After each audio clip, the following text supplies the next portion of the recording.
হলো শান্তরে সবজি খেতে আসা হয়নি কো। আজকে এমন চাইলো যে সবজি খেতে একটু যাইয়া দেখি গে।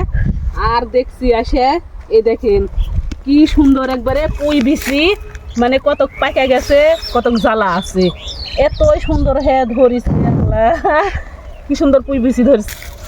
এই জায়গা পেঁয়াজ পেঁয়াজ লাগাছে, ওইদিকে দেখি এইদিকে এই যে আগে পেঁয়াজ লাগাছে, এই পেঁয়াজ উঠে যাবে আর পরে আবার লাগাছে এই পেঁয়াজ আবার পরে উঠবে।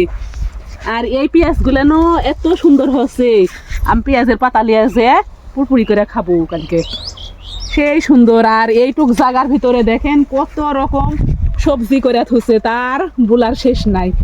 ওই যে ওইদিকে কপি মানে ফুলকপি, আর তারপরে এই যে পিঁপে, মানে পিঁপা বললে অনেকে হয়তো বা ইয়া করবেন, চলে আমরা গ্রামের ভাষা কিন্তু পিঁপা বলি, শহরে মানুষ পেঁপে বলে আর আমরা পিঁপা বলি।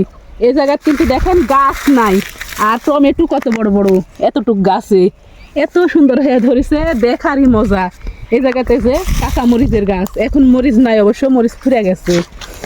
তারপরে এই যে বেগুনের গাছ, এই কলার গাছ, মানে কত ধরনের যে সবজি তার কি আর বলবো।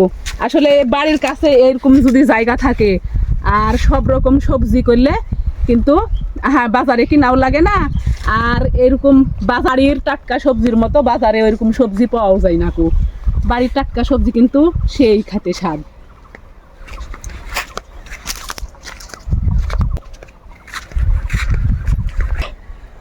এই জায়গার দেখেন পেঁপে, এই যে কত বড় বড় পেঁপে হচ্ছে, গাছ ছোট কিন্তু পেঁপে গুলা গাছের চাইতেও বড়।